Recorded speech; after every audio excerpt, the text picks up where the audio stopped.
نفل وغیرہ پڑھتے تھے اور اپنی جو نوافل کے طور پر جو عبادت کرتے تھے کسی کو پتہ ہی نہیں چلتا کب کیا پڑھ رہے ہیں.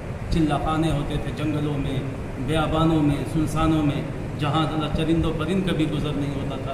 ایسی جگہوں میں جا کر کے یہ اللہ والے جو ہے اپنی عبادت کے ذریعے سے اللہ تبارک و تعالیٰ کو راضی ہوتے ہیں. تو یہ لوگ اس طریقے سے، اور ہم لوگ اگر چند عبادت بھی کرتے ہیں تو اس میں جو ہے ریا اور دکھاوا ہوتا ہے، وہ بھی رائے گاہ ہو جاتا ہے. وہ لوگ جب کرتے تھے تو صرف اخلاص اور للہیت کے ساتھ سب کرتے تھے. اسی لیے اللہ رب العزت نے انہیں ایسی طاقت و قوت دی کہ وہ پوری کائنات میں جو ہے اللہ کی عطا سے جو ہے وہ تصرف کرتے ہیں، رہیں چاہے جہاں تصرف پوری کائنات میں وہ لوگ کرتے ہیں. لیکن روح کے لیے کوئی نہیں. اچھا، جو ابھی ایک حکم بتا رہے ہیں، جو یہ مانے کہ روح مرنے کے بعد روح مٹ جاتی ہے، اس کے تعلق سے حکم یہ بتاتے ہیں کہ وہ بد مذہب ہے نا، بد دین ہے. ایسا عقیدہ رکھنے والا کہ روح بھی مٹ جاتی ہے، ختم ہو جاتی ہے، وہ شخص جو ہے بد مذہب ہے. مردہ کلام بھی کرتا ہے، اس کی بولی عوام جن اور انسانوں کے سوا حیوانات وغیرہ سنتے ہیں. صرف جنات اور انسان کو اللہ تبارک و تعالیٰ نے وہ قوت نہیں دی ہے کہ وہ مردے کی بولی کو جو ہے وہ سن سکے، ورنہ ان کے علاوہ دوسری مخلوق جو ہے نا وہ سب کو سنتے اور دیکھتے بھی ہیں. بسا اوقات کبھی آپ دیکھیے گا کہ جب یقین ہو جاتی ہے مردے کی، اور جب ہم لوگ 40 قدم دور جو بیٹھتے ہیں اور جب وہ فرشتے نگران آتے ہیں سوال و جواب کے لیے، تو آپ دیکھیے گا کبھی کبھار کہ اگر وہاں بس اتفاق سے کبھی کوئی جانور رہ گیا، اس کی حالت آپ دیکھیے گا کس قدر جو ہے خوف زدہ ہو کر کے لرزتے ہوئے وہاں سے چیختے ہوئے اور چلاتے ہوئے وہ جانور جو ہے بدکتے ہوئے بھاگتا ہے. اس لیے کہ وہ سب آوازیں جو ہے وہ سنتا ہے، اور اتنی خوفناک آواز ہوتی ہے کہ صاحب اگر وہ اس کو انسان اگر سن لینا تو شاید اس کو کبھی بستر کی ضرورت نہ پڑے. ایئر کنڈیشن تو دور ہے، اس کو بستر کی ضرورت نہ ہو، وہ پوری زندگی صرف سجدے میں گزار دے، کھانا پینا سب چھوڑ دے. اس لیے خوفناک جو ہے آوازیں ہوتی ہیں ان کی رہنے. یہ بتا رہے ہیں کہ روح جو ہے مٹتی نہیں ہے. جو یہ مانے وہ شخص جو ہے بد مذہب ہے. مردہ کلام بھی کرتا ہے، اس کی بولی جن اور انسان کے سوا جو ہے اور حیوانات جو ہے اس کو سنتے بھی ہیں. یہ سب قرآن سے ثابت ہے.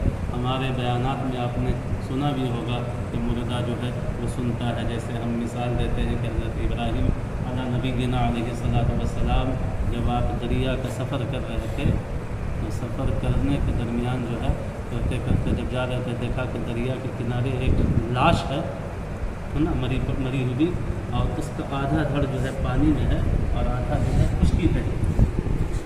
پانی کا جو دھڑ پانی میں تھا اس کو دریائی جانور مچھلی کیڑے مکوڑے کھا رہے ہیں، اور جو خشکی پہ تھا اس کو چیل کوے جو ہے آ کے نوش کر کے کھا رہے. جب حضرت ابراہیم نے یہ دیکھا تو بہت ان کو حیرت ہوئی کہ اللہ تبارک و تعالیٰ نے یہ فرمایا کہ جو ہے میں ان کو دوبارہ زندہ کروں گا، اس سے حساب و کتاب ہوگا، دوبارہ اٹھائے جائیں گے، ان کا حشر ہوگا.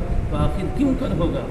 اس بدن کے بعض ٹکڑے تو ہے دریائی سینکڑوں جانوروں کے پیٹ میں ہیں، اور بعض ٹکڑے جو ہے وہ پرندوں کے پیٹ میں ہیں، جو سب کو الگ الگ منتشر ہوئے ہوں گے، تو پھر اللہ تبارک و تعالیٰ کیسے زندہ فرمائے گا؟ حیرت میں حضرت ابراہیم نے اللہ تبارک و تعالیٰ کے بارگاہ میں عرض کیا کہ تحیی الموتیٰ کیف تحیی الموتیٰ، اے پروردگار عالم تو کیسے مردے کو زندہ کرے گا؟ تو اللہ تبارک و تعالیٰ نے فرمایا کہ اچھا تو دیکھنا چاہتا ہے میں کیسے زندہ کروں گا؟ تو حکم ہوا کہ 4 پرندوں کو تو اپنے سے مانوس کر دے. حضرت ابراہیم نے 4 پرندوں کو پکڑا. اس میں جانے کی تفصیل نہیں، 4 پرندہ کا حکم ہوا اس کو ذبح کر دو، بوٹی بوٹی کر کے سب کو ایک میں ملا دو. اور سب کو ایک میں ملانے کے بعد جو ہے پھر اللہ کا حکم ہوا کہ اس کو 4 الگ الگ پہاڑوں پر رکھ دو، اور ان سب کے سر کو ہے نا اپنے پاس رکھے رکھو. سب ایسا کر لیا. اس کے بعد اللہ نے فرمایا ثم ادعوہن، اے میرے بندے، اے میرے پیغمبر، اب ان کو بلاؤ، یأتینک سعیا، جیسے ہی تم بلاؤ گے یہ دوڑتے ہوئے تمہارے پاس آ جائیں۔ حضرت ابراہیم نے جب آواز دی پرندوں کو، پرندوں آؤ، حضرت ابراہیم نے اپنے ان آنکھوں سے دیکھا کہ جو گوشت جس پرندے کا تھا وہ اس سے الگ ہو کے ملا، اس پر کھال چڑھے، اس پر آیا، اور اس کے بعد وہ دوڑے ہوئے آیا اور اپنے اپنے سروں سے وہ ملے اور ہوا میں اڑ گئے۔ اللہ نے فرمایا ہم ایسے زندہ کرتے ہیں۔ تو اگر مردہ نہیں سنتا تو یہ کٹنے اٹھنے کے بعد، ٹکڑا ٹکڑا ہونے کے بعد، 4 چٹانوں میں رکھنے کے بعد اللہ فرما رہا ہے پکار، تو یہ ذبح ہونے کے بعد جو بوٹی بوٹی کر دیا گیا وہ مرا تھا کہ نہیں؟ پرندہ مرا تھا نا۔ تو اگر مردہ نہیں سنتا تو پھر یہ خود اللہ فرما رہا ہے کہ ابراہیم پکارو، اور اس کو پکارنے کے لیے کہہ رہا ہے جو بوٹی بوٹی ہو کر کے ایک دوسرے سے ملے ہوئے۔ تو جب مرا ہوا اور بوٹی بوٹی ہوا ایک پرندہ سن سکتا ہے، تو تمام مخلوق میں جو سب سے اشرف اور افضل اللہ نے مخلوق کو پیدا کیا ہے وہ ہم اور آپ ہیں۔